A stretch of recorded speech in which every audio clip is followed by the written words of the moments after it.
Assalamualaikum warahmatullahi wabarakatuh. Halo teman-teman, perkenalkan nama saya Nurul Semiatul Ulfa dengan NIM 185030099. Lewat video ini, saya akan memaparkan materi yang akan saya paparkan ini ada dua bahasan. Yang pertama, mengenai fungsi bahasa Indonesia dalam kedudukannya sebagai bahasa nasional dan bahasa resmi. Bahasan yang kedua mengenai pentingnya bahasa Indonesia. Baik, kita mulai saja untuk materi pertama mengenai fungsi bahasa Indonesia dalam kedudukannya sebagai bahasa nasional dan bahasa resmi. Yuk, disimak baik-baik ya. Menurut buku Arifin tahun 2008 halaman 12, kedudukan bahasa Indonesia sebagai bahasa nasional memiliki fungsi yang pertama sebagai lambang kebanggaan kebangsaan, yang kedua lambang identitas nasional, yang ketiga sebagai alat perhubungan antar warga, antar daerah, dan antar budaya, yang keempat sebagai alat pemersatu suku budaya dan bahasanya, dan yang kelima bahasa Indonesia sebagai alat komunikasi. Fungsi yang pertama mengenai lambang kebanggaan kebangsaan. Di dalam fungsinya sebagai lambang kebanggaan kebangsaan, bahasa Indonesia mencerminkan nilai-nilai sosial budaya yang mendasari rasa kebangsaan. Nah, atas rasa kebangsaan ini, bahasa Indonesia harus terus dijaga, dipelihara, dan dikembangkan, serta rasa kebanggaan pemakaiannya senantiasa kita bina. Kedudukan bahasa Indonesia sebagai bahasa nasional pun dibuktikan dengan masih digunakannya bahasa Indonesia sampai sekarang ini.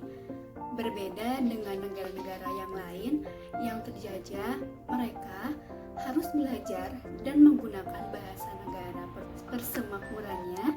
Contohnya saja di India, di Malaysia, dan sebagainya yang harus bisa menggunakan bahasa Inggris.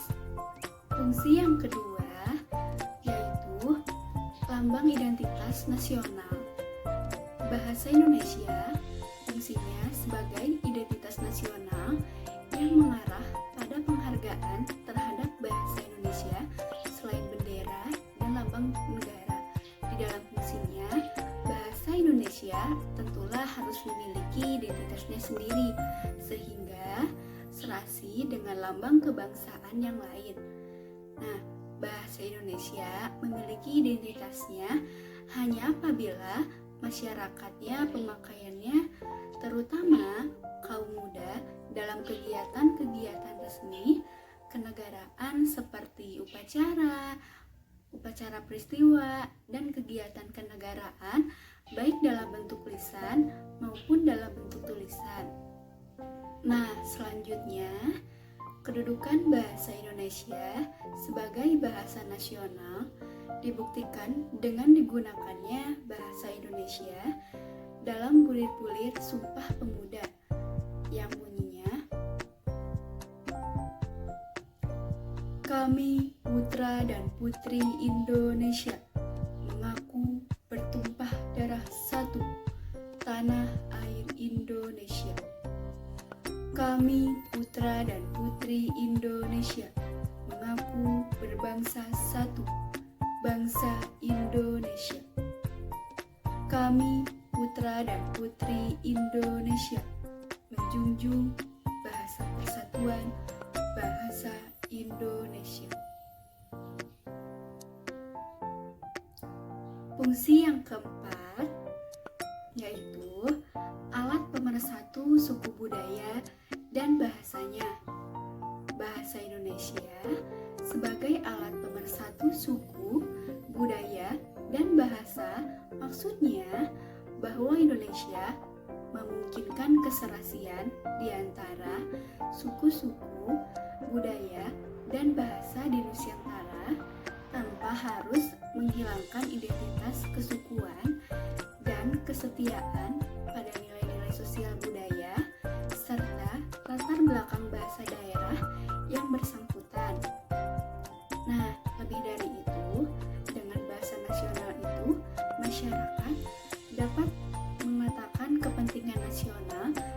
di atas kepentingan daerah atau golongan.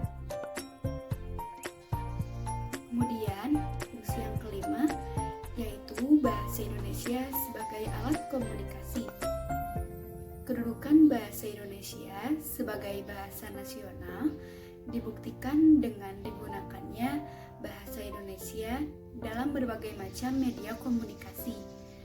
Nah, media komunikasi seperti apa contohnya? Misalnya saja seperti buku, koran, acara pertelevisian, siaran radio, website, dan lain sebagainya. Karena Indonesia adalah negara yang memiliki beragam bahasa dan budaya, maka harus ada bahasa pemersatu di antara semua itu. Lalu, apa maksud dari bahasa Indonesia sebagai bahasa resmi kenegaraan? Maksudnya adalah bahwa bahasa Indonesia dipakai dalam kegiatan-kegiatan resmi kenegaraan seperti upacara peristiwa dan kegiatan-kegiatan kenegaraan baik dalam bentuk lisan maupun dalam bentuk tulisan. Dengan begitu, bahasa Indonesia harus digunakan sesuai dengan kaidah, tertib, cermat, dan masuk akal. Bahasa Indonesia yang dipakai pun harus lengkap dan baku. Mengapa bahasa Indonesia itu penting? Karena suatu bangsa bisa bertahan jika memiliki bahasanya itu sendiri. Bahasan yang kedua mengenai pentingnya bahasa Indonesia. Ada beberapa hal yang membuat kita bangga memiliki bangsa Indonesia.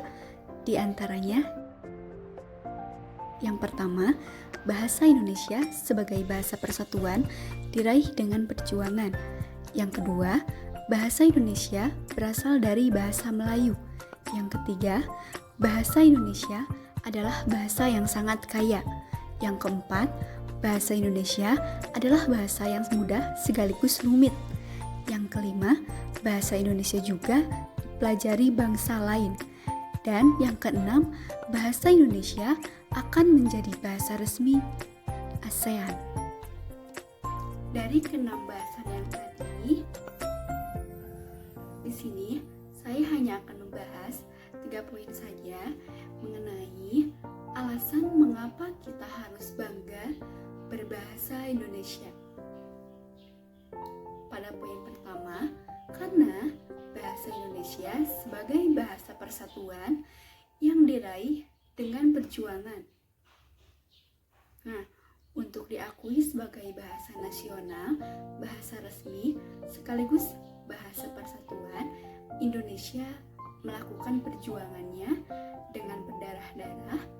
Tentu, kita ingat 88 tahun yang lalu, tepatnya pada tahun 1988, bangsa kita, bangsa Indonesia, pernah bersumpah, berjanji terhadap Ibu Pertiwi selalu menjunjung tinggi bahasa Indonesia sebagai bahasa persatuan. Nah, tentunya pada proses ini tidaklah mudah. Para pemuda Indonesia harus terbelenggu oleh kaum imperialis dan kolonialis, mengalami penghinaan dan penindasan, terinjak harkat dan martabatnya selama ratusan tahun.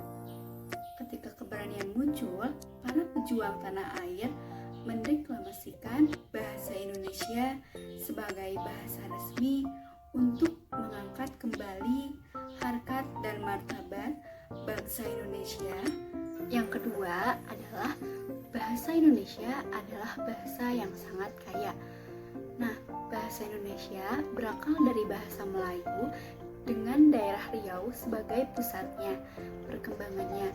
Namun, seiring dengan berjalannya waktu, bahasa Melayu mendapatkan banyak pengaruh dari pedagang Arab, Tiongkok, India, dan sebagainya. Nah, ini yang menjadi memperkaya kosakata bahasa Melayu yang mempengaruhi banyak kosakata dalam bahasa Indonesia. Nah, tak cuma bahasa asing, ratusan bahasa daerah terdapat di Nusantara sedikit banyak mempengaruhi pembendaharaan bahasa Indonesia itu sendiri. Pengaruh dari bahasa asing dan bahasa daerah menyebabkan perbendaharaan bahasa Indonesia sangat kaya. Yang ketiga, karena bahasa Indonesia juga dipelajari oleh bangsa lain. Tak hanya di dalam negeri, bahasa Indonesia juga ternyata dipelajari oleh banyak negara di dunia. Nah, seperti pada contohnya, misalnya mahasiswa Australia mengatakan bahwa dia motivasi belajar, dia ingin belajar lancar berbahasa Indonesia karena tertarik dengan budaya Indonesia sekaligus ingin memperdalam pengetahuan tentang Indonesia. Bahkan, sebagian lagi menganggap belajar bahasa Indonesia akan memudahkan mereka dalam mencapai pekerjaan dan relasi. Bangsa lain pun sangat antusias sekali dalam belajar bahasa Indonesia karena mereka mempunyai motivasi yang sangat kuat. Mereka ingin lancar dalam belajar berbahasa Indonesia. Mereka ingin